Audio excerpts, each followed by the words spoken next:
Hi guys, this is my channel about homebrewing, and today we're doing the grain to glass of this rice beer. So we're gonna have a look at the brew day, taste the beer, review it, and go through the recipe and talk about beer and brewing with rice. But first, let's have a look at the brew day.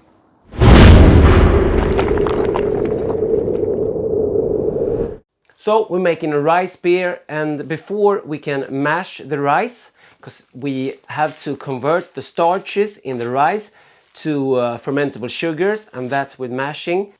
I will be using brown rice, fullkornsris in Swedish, and I will also this time be using black rice to see what happens if you use black rice. Can we get some color? Can we get some flavor out of that? Should be interesting. So the brown rice is a more flavorful rice that needs longer cooking time than a parboiled rice. Parboiled means that it's actually pre-boiled, not all the way through, but so. And both of them have about the same cooking time, 40 to 45 minutes at a low simmer. So we will be adding 500 grams of black rice, the whole package. Was quite expensive, and 1.3 kilos of the brown rice. And of course we will need some malted, you could use malted rice. I will be using 40% rice today and 60% barley malt, mainly pilsner, because the high diastatic power of pilsner malt. We will use the enzymes in the malt to convert the starches in the malt and the starches in the rice. So hope it will work with 40% rice. Haven't done that, so this is an experiment. So we're gonna start by measuring up the rice. This is 500 grams, all measured up. Neat little vacuumed packed.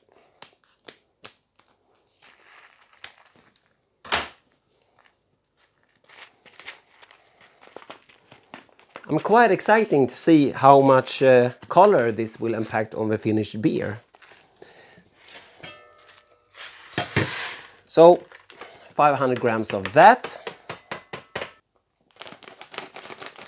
1.3 kilos of brown rice.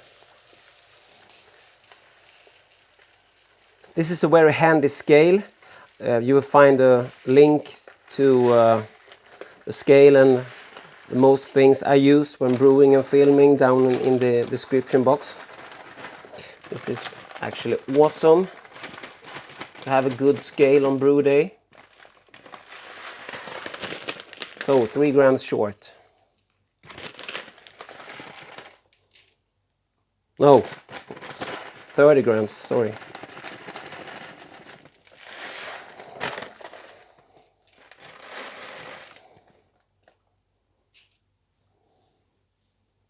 Now 3 grams short.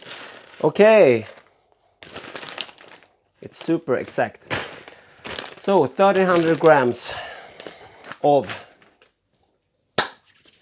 brown rice and 500 grams of the black rice. Look at that. How cool is that? So first I'm gonna rinse the rice. The last rice beer I did, my first and only, so this will be the second. I will put a card up and a link to the first one so you can go and watch that as well. I got the comment, why are you rinsing the rice? Aren't you losing some starches from that? Maybe I am. I've always rinsed my rice before boiling it. Yeah, comment down below what you think. Yeah. So I'm gonna rinse the rice today as well.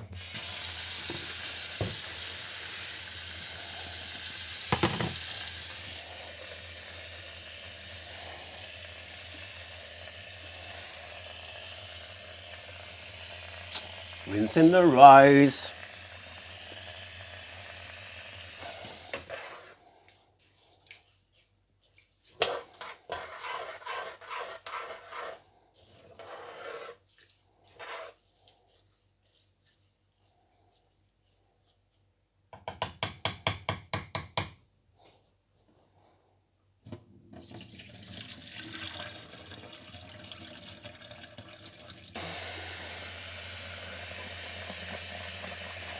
what I usually do is to fill with water, 1 hand of water on top of the rice. So this will be quite full.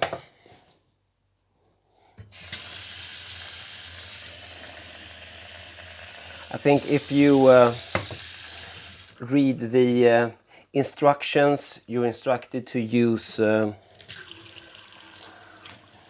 double amount of water to the rice.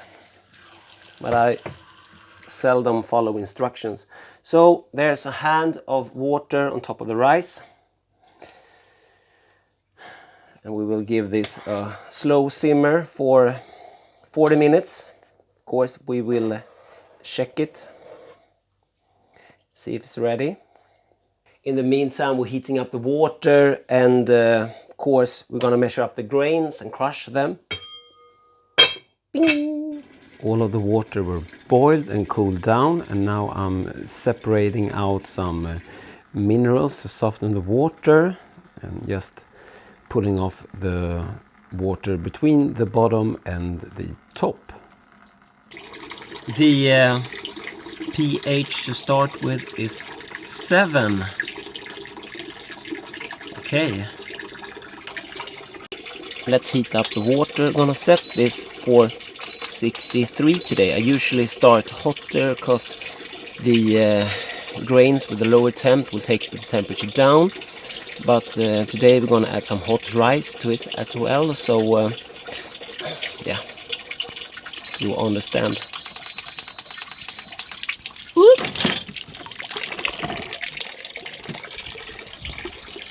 The rice is up to a slow simmer.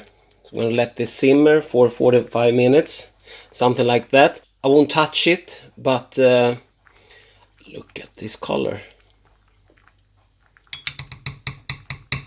Cool. Okay, I'm gonna measure up the malt. Now we're gonna use 2.5 kilos of pilsner malt and also the rest of the bag of the carapils, dextrin malt. Let's see how much it is.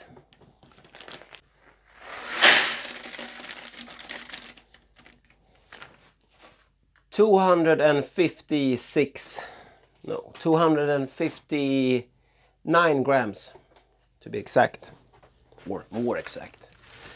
Okay, 2.5 kilos of pilsner.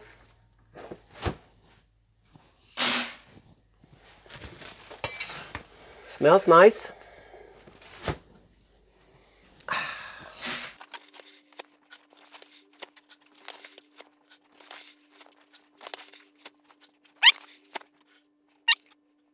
Yeah, 2,500 grams. 0.1. Tip of the day: mix your grains before crushing. Let's get this crushed.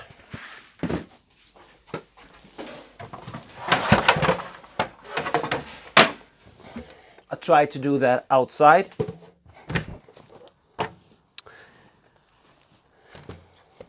I crush outside.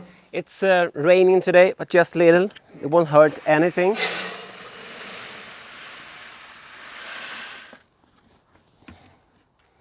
Raining too much, maybe use one of those sun umbrellas or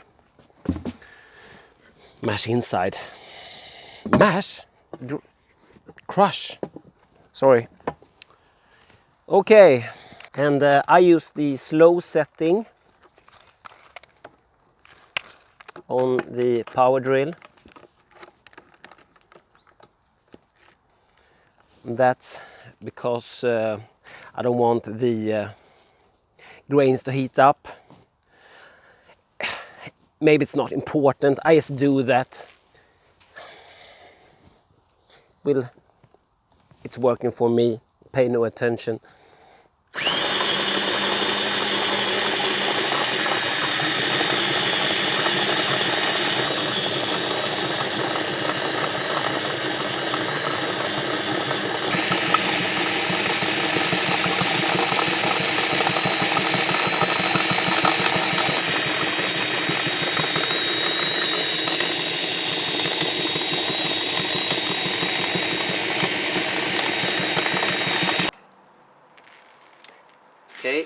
grains are crushed.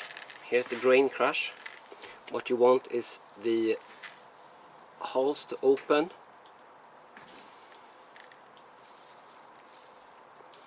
You see, you don't want too much flour. You want the shells, the holes to be more or less intact, just open. But we are gonna use some rice hulls today, because I'm expecting this to get sticky. Okay, let's add some grains. Let's add all of the grains.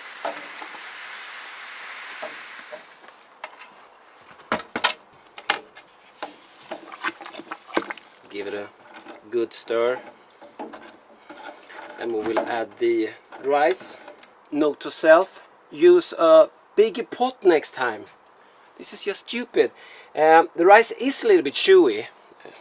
That could be a problem. It's maybe like an al dente. But it is boiled and it has absorbed the water. But maybe we should have used a bigger pot. Maybe we should have used a bigger pot. But in goes the rice. So we will do a little longer mash time. Hope that will help.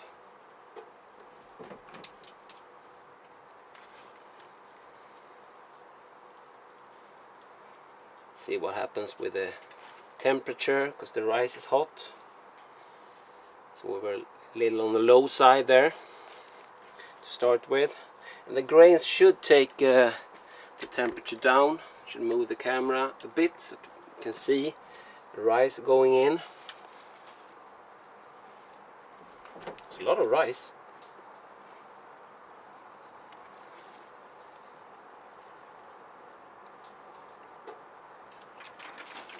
Oops! Yes, this will be an experiment we can call how will the pump handle rice as well. Always an experiment in an experiment within an experiment.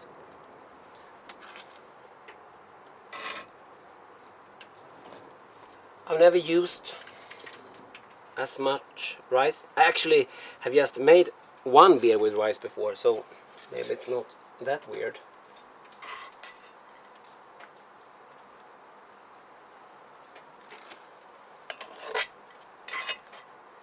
At least the rice ain't burned in the bottom. But I did boil it on very low heat. Okay, let's see what happens with the color of the mash water. It's turning a little pink. Cool. Will this be a pink beer maybe? We'll have to wait and see. A few weeks from now maybe. Oh, I hit the camera there.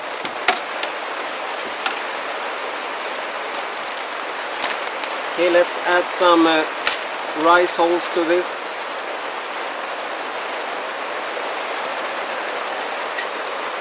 I'm using half a pack today, it's a bit much, but yeah, I'm guessing it could be sticky with the rice, so why not? And why not rice hulls to rice beer? Hope you can hear me over the rain.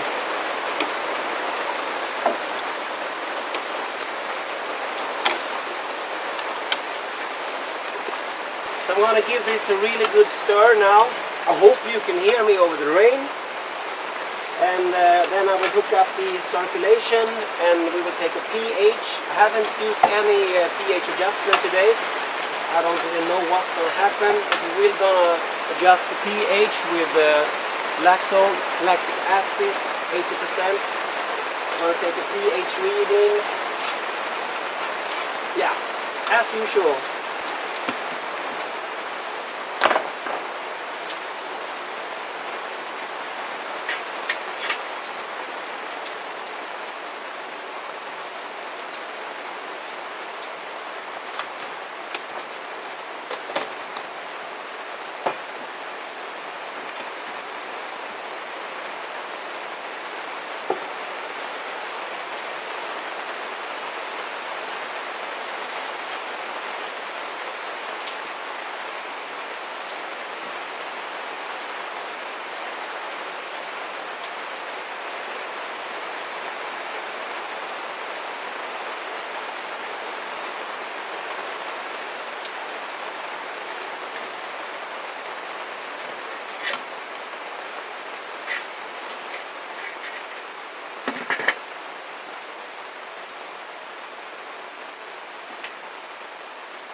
Okay, circulation system all hooked up.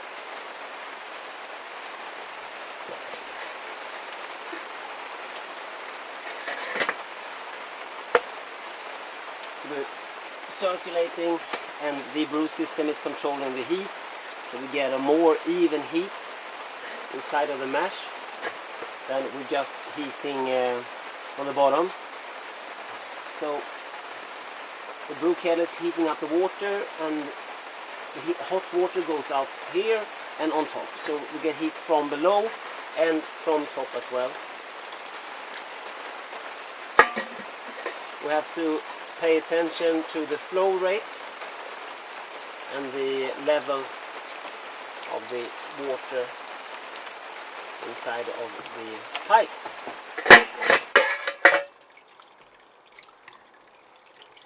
The color is still pink.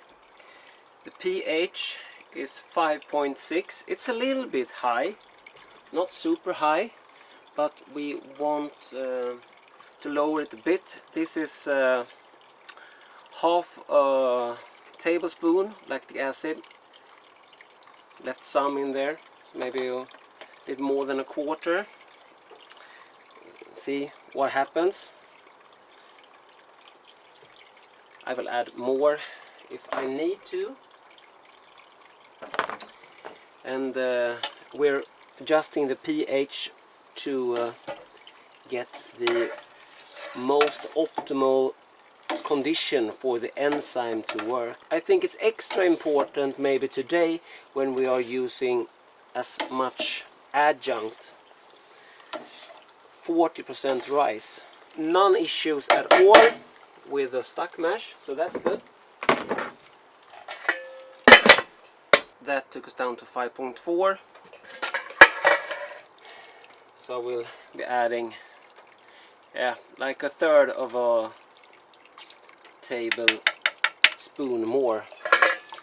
Don't know if you can see the color on this, but it's very strange looking. It's looking pink. Never seen anything like this. Will this be beer? I don't know. Hopefully. We're doing a long mash today, at least 90 minutes. The wort has a strange color to it. It's clearing up a bit, but yeah, it's actually much clearer than before, but it's still pinkish. Kind of cool. Going to do the iodine test, and if this now turns black, we will have starches left. But if this doesn't change the color like this, it actually, according to the test, has converted at least most of the starches. But I will let this go for a little while longer. Maybe it will clear up just a little bit more. But it's actually looking much better now. It's still pink. Awesome. Let me show you the iodine test a little bit better. Here's some water mixed with flour, or maybe the other way around. Some flour mixed in with water. So it should contain a lot of starches.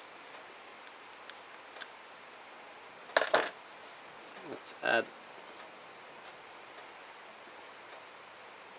See what happened? It turned purple. I know I said black, but I meant purple. But you see what will happen if you have a lot of starches in it, and that did not happen before. So that's the iodine test for you. We ended up at 5.2 after some adjustment. Have some fluctuation with the pH on my water. I often add some acid malt, or like the acid in the beginning. Today I didn't. I should have. And wort are now looking very much clearer. And yeah, it's still pink, which is awesome. We're having mashing for about 100 minutes, or 1 hour and 40 minutes. And for UK and US residents, that's 100 minutes or 1 hour and 40 minutes as well. Cheers, guys. Okay, sparging time. Raising up the temp now before the sparging, and that's for the sugar to release better when sparging, and also raising up the temp to actually stop the conversion. And then we're gonna sparge. Okay, we're up to mash out temperature, 76°C. To see the wort looking much clearer now. So that's a good thing. I was a little bit worried at start, but it's cleared up nicely. But it's a very strange color, which is of course awesome.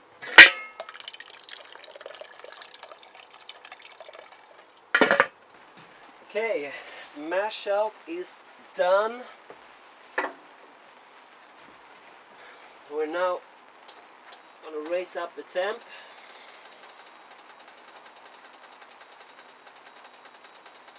I'm always putting it over 100°C to get it to keep boiling, and yeah, I use the max setting for this.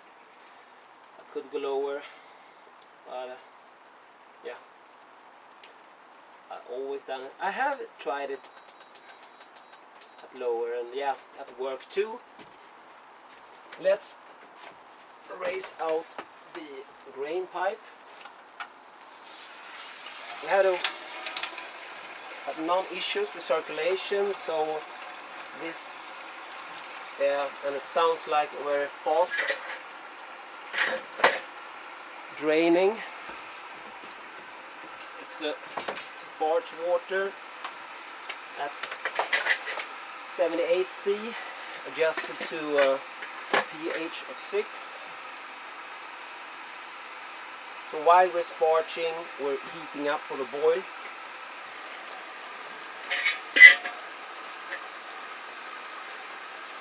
So we're rinsing the grains to release all of the sugars that have been stuck on them. And I'm gonna keep on rinsing. This is called sparging. I'm gonna keep on sparging until I hit about 28 liters. And in my system, that's when the level of the wort hits the bottom of the grain pipe. That's usually the way I do it. Or usually, that's the way I do it on this system. I think you got the idea. The rice hose really helped, because this is going very, very fast. Hope we will be getting some sort of efficiency. Gonna measure that later on. At least no stuck mash, hey? That's good. Okay. So sparging is done. I did over-sparge a bit. Over-sparging ain't a problem. I've done a video about when I try this out, if over-sparging will hurt your beer. No, it won't, but this is just very little. But yeah, you can go and have a look at that video. I will try to remember to put a link down below and a card up and all that.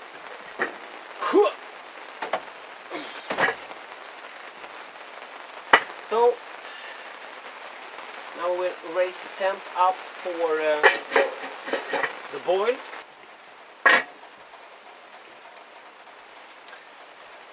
As the wort heats up for the boil, you get this mess all the time. It's a foam, it's protein, other stuff. You can just leave this if you want to. I always skim it, because to me it doesn't look good, but you know, big breweries don't skim, so you can just leave it. Will crash down to the bottom when you're chilling it, but I like to get rid of the dark foamy. If you get rid of the dark, then you get a white beautiful foam instead, but it won't hurt your beer if you don't do this step. But I like to be I like to do it, and also by doing this I'm keeping an eye so we don't get a boil over, which often happens right at this stage if I'm not here.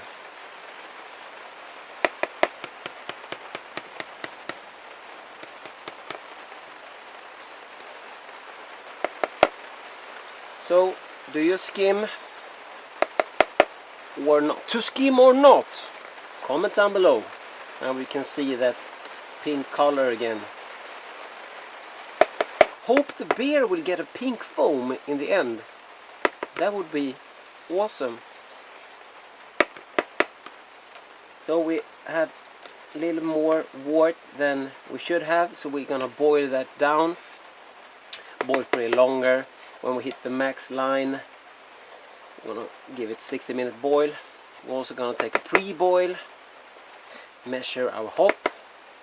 From the pre-boil we can decide if we have to adjust our hop schedule or if we want to do anything else with it to get the beer we are hoping for, or to try to get the beer we're hoping for. Now it looks much better. Okay, we're boiling now. So I'm watching out for the hot break, if we will get any today. We'll have to wait and see. You always get a hot break, but sometimes it's small, sometimes it's really big. And I've kept on skimming all the time, so. But I will, as I said, boil this down to about the max mark here, and then we will start the timer. Of course, add some hops. We're down to the max mark now, so it's time to take a pre-boil reading. And this is a very important stuff. This is where you can change your recipe if you need to. So try to do this even if you are a beginner, and look at the numbers so you learn from every step.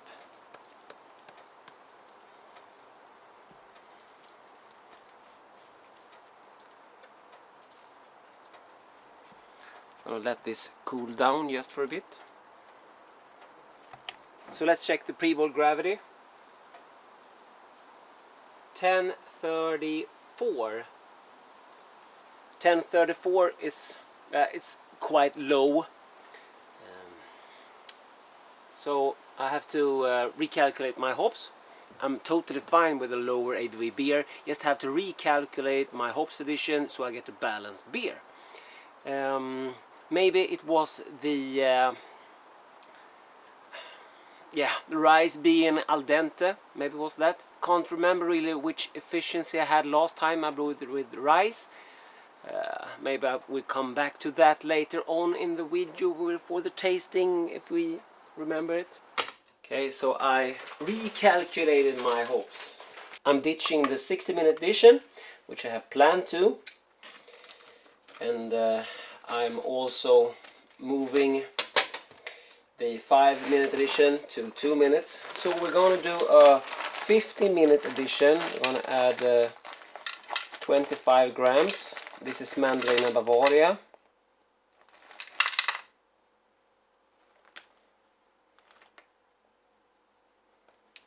$25 grams.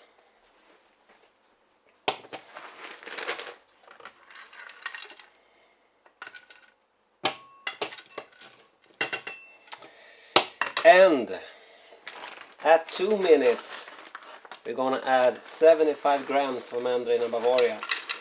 I have a lot of this hop, I want to get rid of it.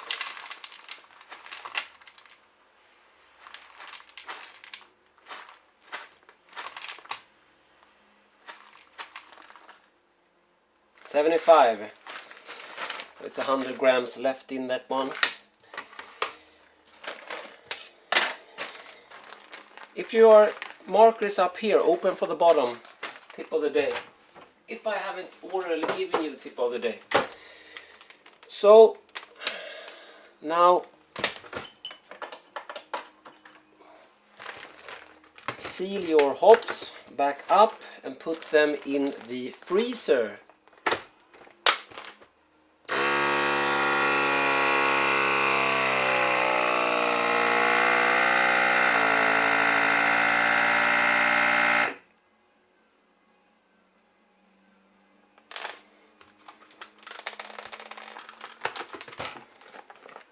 Let's put a second seal on there.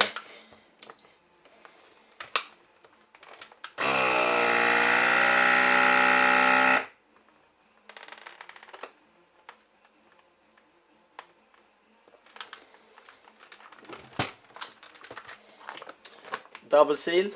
Okay. Going back into the freezer. Just gonna write 100 on here. Let's start 60-minute timer. Nothing goes in until 50 minutes. I'm gonna add the first hop addition and some protafloc and yeast nutrients. Okay. Into the pink wort. At 50 minutes, we're also gonna add some yeast nutrient. Half a teaspoon. Whoop.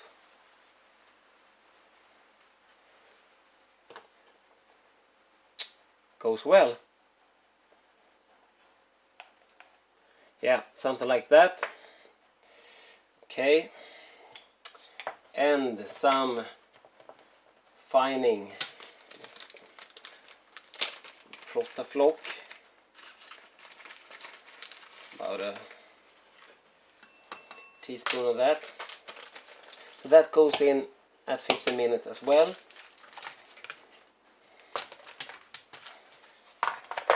I'm gonna snort this. No, I am. We are 40 minutes into the boil, so it's time to start sanitizing things.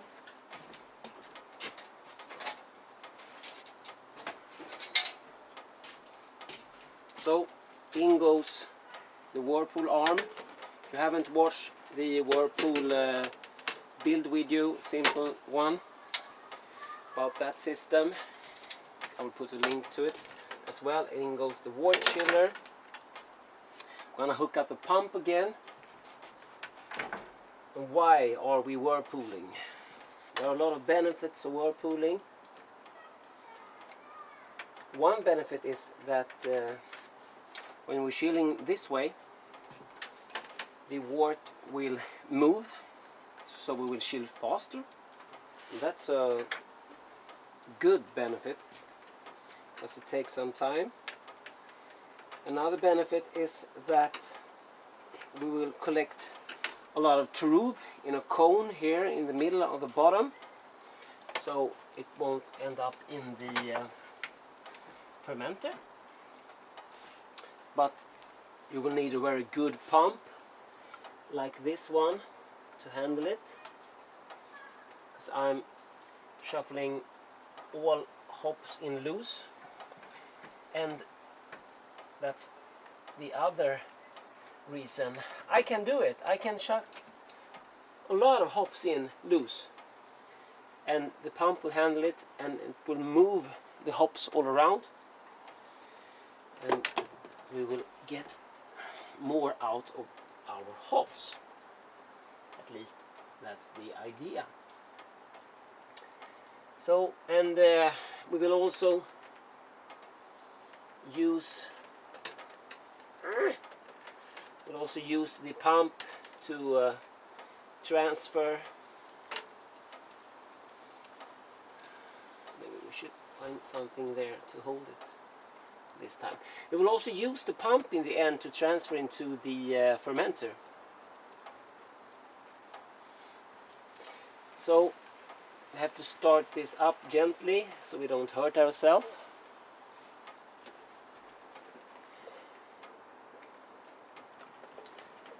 See the reaction, and I haven't even started the pump yet.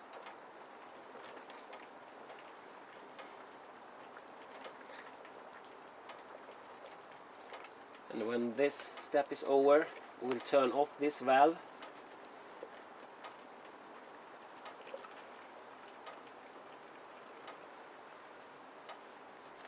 Okay, let's turn off this valve, turn on the pump,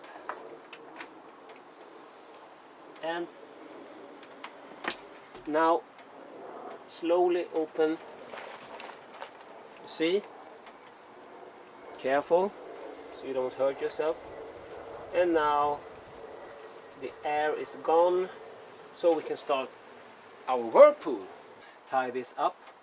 Will the beer be pink in the end, or would it be more like a purple? I'm quite excited about this brew actually. Okay, so we're circulating. It's soon time to add the first hop addition.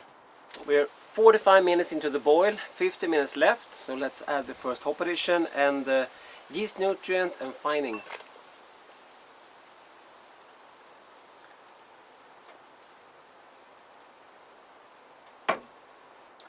Okay, 2 minutes left. In goes 75 grams of Mandarina Bavaria. And also gonna steam the lid. I did spray it with starches and sanitizer, but I will steam it also, just to be sure. I'm gonna hook up the cooling now.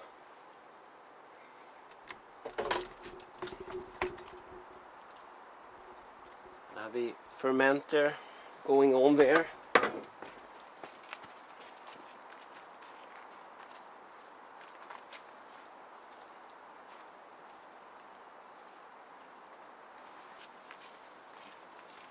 And this is water from the sea. This is This is water from the lake. So I have been able to brew entire summer without being worried about draining my well. Fantastic. So we had a drought here in Sweden. Okay, so we are nearly at flame out.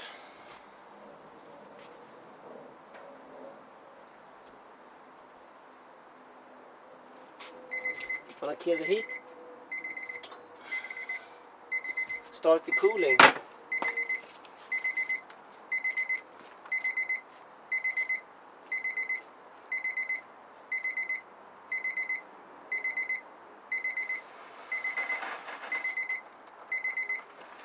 Yeah, we're cooling. Sorry for the noise. Last time I brewed was a really hot day and I could only take the temperature down to 26°, but I'm thinking today will get lower because it's a much cooler day. It will still take some time. I'm actually brewing outdoors all year around and it has been working fine. Don't really have to use the insulation in the summer, didn't use it at all today, but I can do it. Of course better to do it, just remove it in the end. In the winter, yeah, you really need some insulation on there. So water comes in, cold water comes in here and hot water comes out there. So the cold water are spinning in the coil and the pumps circulate the wort through the Whirlpool arm and that spins the wort. Let's see if we can get that spinning motion on tape. So, as you can see here, just moved it a little bit, but we can see it still. You see, there's a motion going on here. The wort is spinning around, and in the center it stays still. That means that all of the hop tube and tube from the boil will collect in the middle here. We can drain off the wort from the side. I will show you in the end how much we actually collected, but you can see that it's working. It's moving outside and still in the middle. That's whirlpooling. And the cold water goes in here and goes around in the coil and goes out here. So by spinning it this way, it cools down much faster, and also we're moving the hops in there. So it's a win-win situation. Start whirlpooling, but get a good pump. Everything I use I will try to link down in the description box down below if I can find it, or something else I believe will work as good. Otherwise I won't put a link.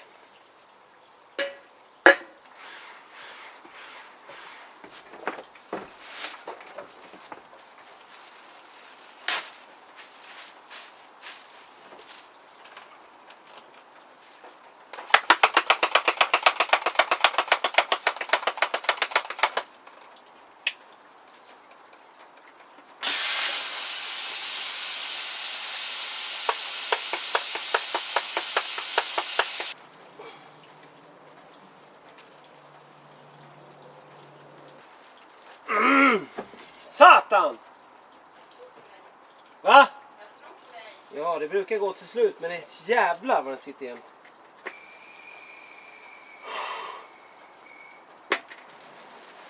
Nej. Stäng av den jävla kameran. 10 minuter på den där men så.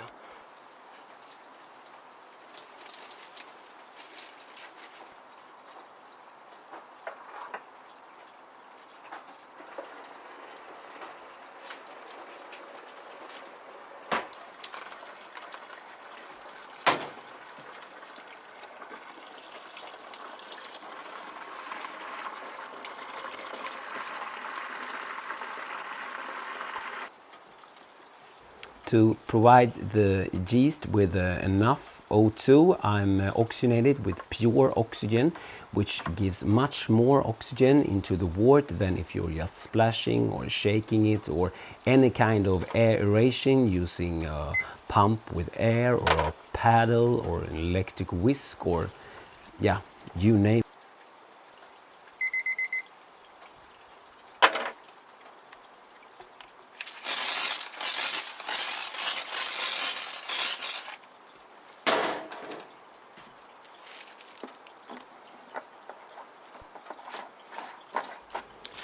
Okay, lid back on, and it's now time to take a sample for the hydrometer reading, so we can write down our starting gravity, which we're going to use in the end to calculate the amount of alcohol in our beer.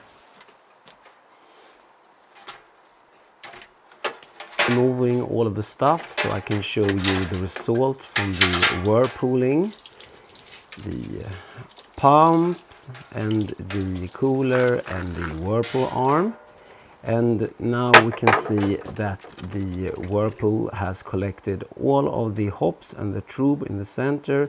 Then we can draw the wort from the side.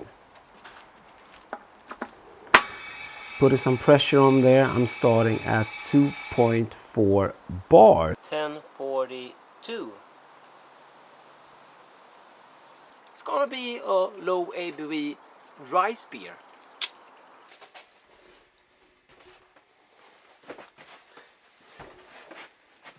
Fermenters in the fridge. Put some pressure on to start with. Gonna lose some when they open this, so some get shaken into the wort, some of the CO2. The wort will soon start to produce its own pressure, because the fermentation will start right away. So we had so much active yeast. This is pitched on an old yeast cake on top of the old yeast cake. That's why the fermenter looks like this. This is nothing to worry about. If the beer tastes fine that goes out of the fermenter, you can just put another wort on top of it. You can open this. This is a fun moment.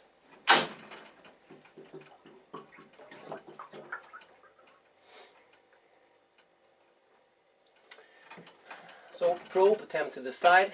Probe. The temperature probe is what's controlling the fridge temperature, so we need to place it on the side there so we can control the fridge according to the temperature of the beer. It's actually beer now, because when yeast are added it's called beer. So even if it's at this stage non-alcoholic, it's still beer.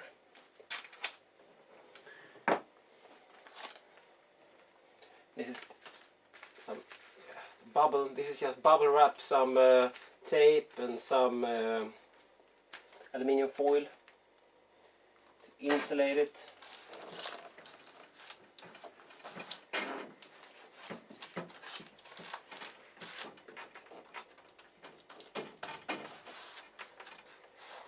So 1042 starting gravity was a little higher than I expected when I took the pre-boil. 1042 it is. Okay. So let's pressurize this again and set the fridge. I'm gonna put just over 2 bars over here, 2.4 bars, something like that. It's good to start with.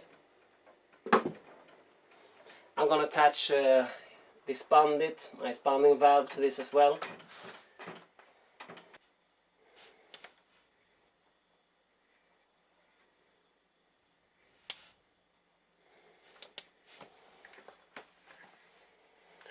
I'm going to set the fridge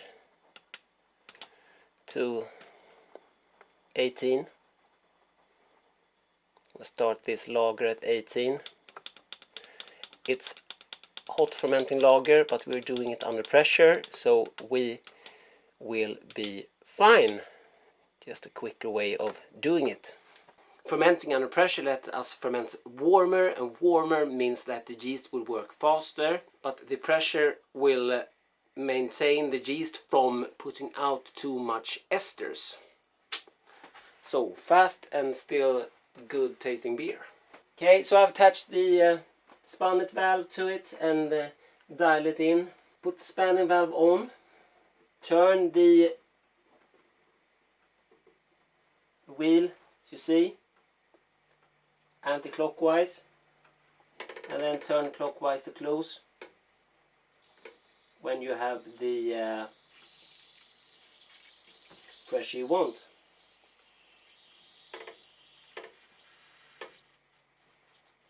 So there, we're all tuned in. Simple. You can see, if you can read the meter, you can see that it's about 2.4 maybe. It was. It's a really good meter on that one. Okay, so beer is in the fridge. The fridge temp are set. We'll put some pressure on, and now we just have to wait for the fermentation to proceed. So we're gonna monitor this while it's fermenting, but that's it for today. Now I have some cleaning up to do, the downside or the backside of brewing. Cheers. This is my coconut New England IPA. Put a link and a card and all that to that. Turned out really nice. So guys, the beer is 5 days exact. Has been cold crashing for 20 hours, something like that. We're down to 3.5 degrees Celsius, that is. So let's sample it.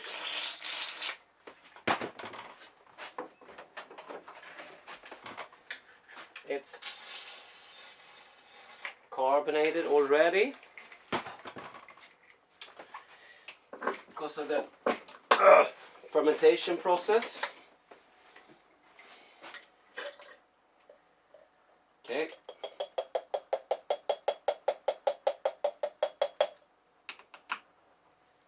Gonna throw this out. So I'm gonna take one sample here so we can. It's an odd color. Yeah, this sample is for taking a hydrometer reading so we can calculate how much alcohol we have in the beer. Let's pour beer. Well, it looks odd.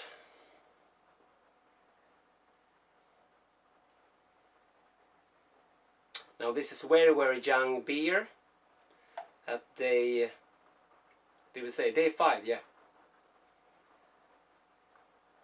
It's Friday today.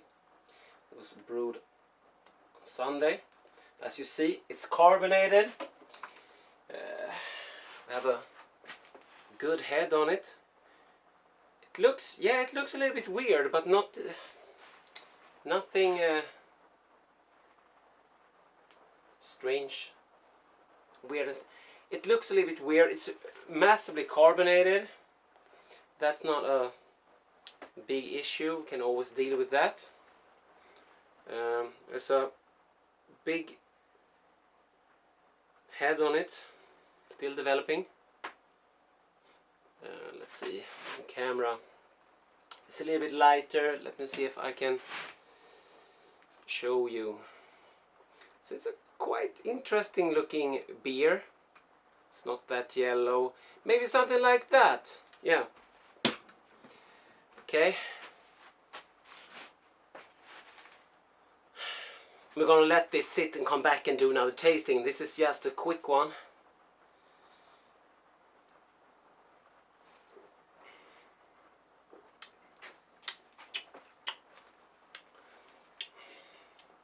Okay.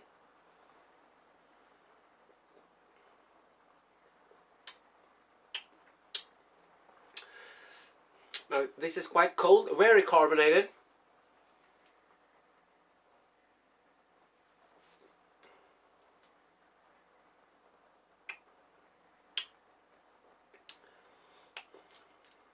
Quite dry.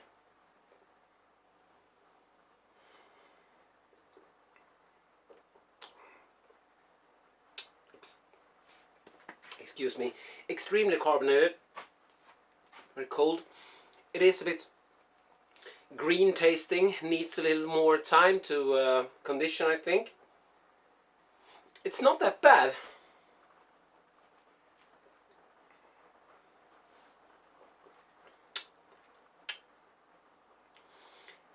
Has a lot of fruitiness from the hops.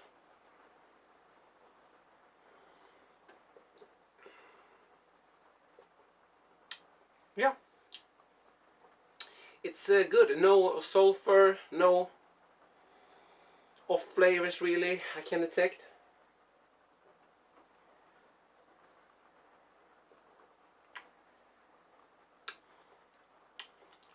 I think this will be a quite nice beer. Gonna keg it on Sunday. I think I could keg it today. It's cold crashed and so, but I'm not going to. But I think I'm gonna keg it on Sunday, and then we can leave it for a while, come back, and the beer will clear up.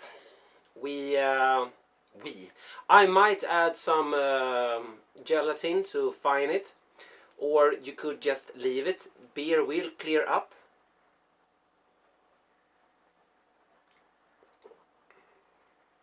This is a quite low ABV beer, so I think I haven't taken the final measure, but it's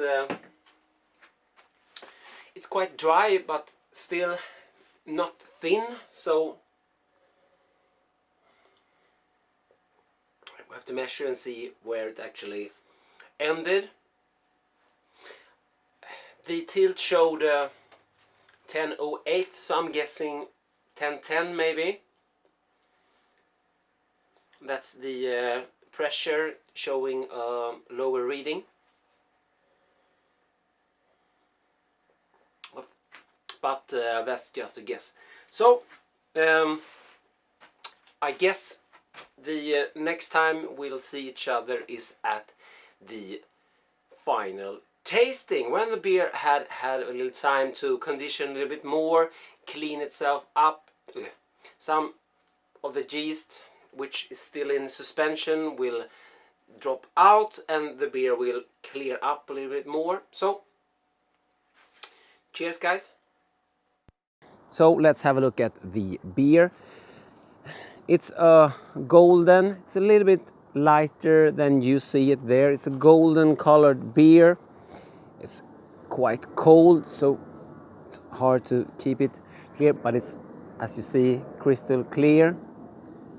The glass is fogging up. So we have a golden colored beer.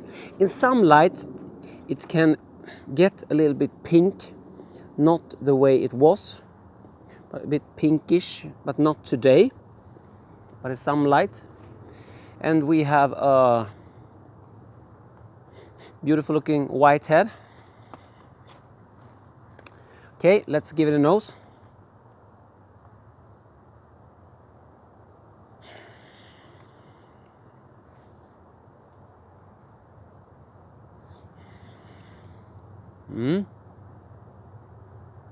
Reminds me of like a cream ale.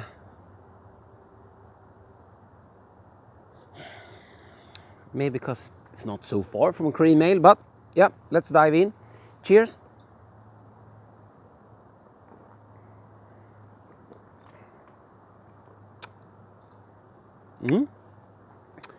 It's a very nice beer. I think it's maybe the beer that most resemble like a macro lager, but it's nice tasting.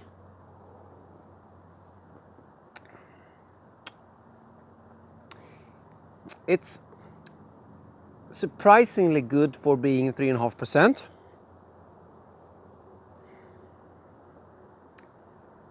If I would compare it to a macro lager at 3.5%, maybe I should fill in.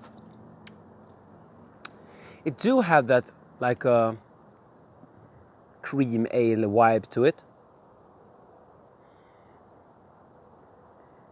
Very clean, crisp beer with a that cream ale vibe I've mentioned now a couple of times.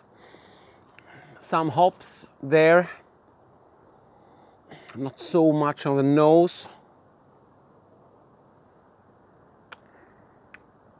Not that it's super hoppy, but you get some fruit there from the Mandarin and Bavaria.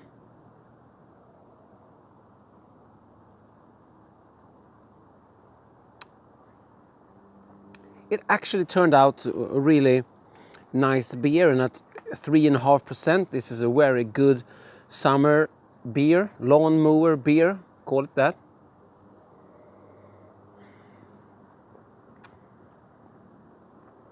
So you saw the brew day, and I think that we have some thing that we should discuss about that. But let's run through the recipe, and the recipe also goes up on my Patreon page in the DrHans recipe book. So I used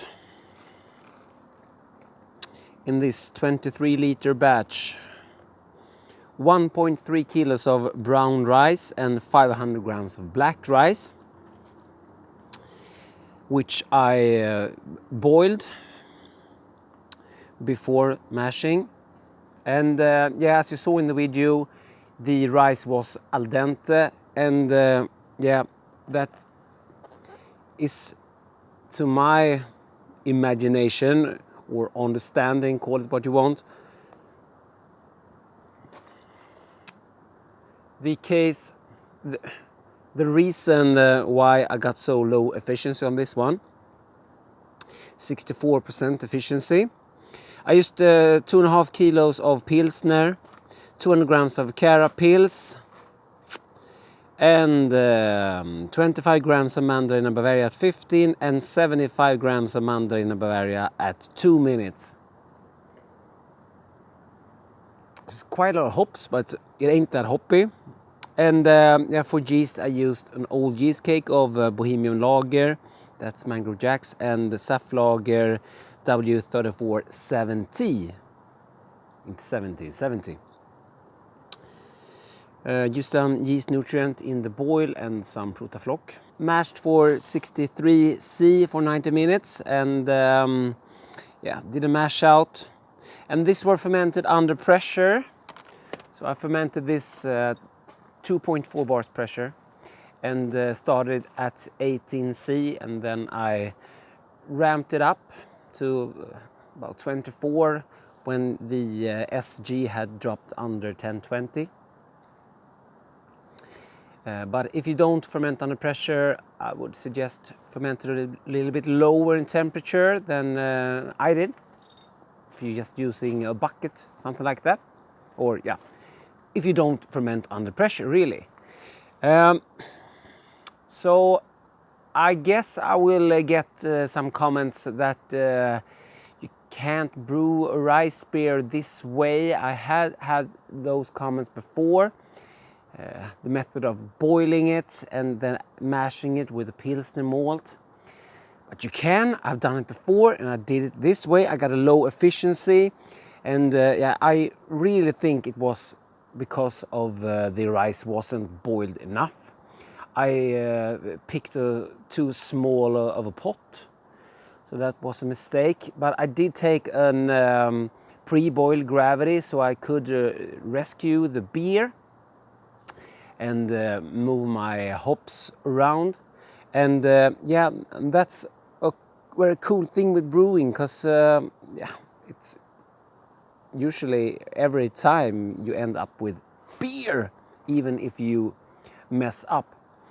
I did check my first rice beer. I have a video on that. I will put a card up. And just with efficiency and see if I was as low. On the rice beer I was at, on the first rice beer I had an efficiency of 76. My usually efficiency is 78. If I do like a wheat beer, something like that, I usually get like 72% efficiency. And yeah, this got 64. So, so the first rice beer I had an efficiency of 76%. The same method, but the first time the rice was actually boiled through and not al dente. So I really think this method works, and it turned out with a great beer. Why did I do it? Because it's fun. And I wanted to see what the black rice would do. I really hoped for a pink or purple beer, but nope. But as I said, in some light, you can get like a pink purple hue to it, but it looks more like a ordinary pilsner. So bit disappointed on that, because it would have been cool if I had a purple beer. But that's really my only complaint with this one. So if you want to try to brew with rice, do it. You could use rice to dry out beer. If you're doing like a bigger black IPA, I talked about that in my latest episode of my Black IPA playlist, a mini series. I'll put a card up. So that's an idea where to put rice in. In my first rice beer, I talked about a rice beer I wanted to brew. So I'm gonna have to do that someday. I want to brew rice beer, which is like an Asian dish. I was talking about that. Maybe do a saison or wild fermented, or just keep it like clean like this, like lager, or with a clean ale yeast, and do some Asian spices to it, like ginger, lemongrass, yeah, you name it. So I have so many beers that I want to brew, but I wanted to try to do 40% rice beer, and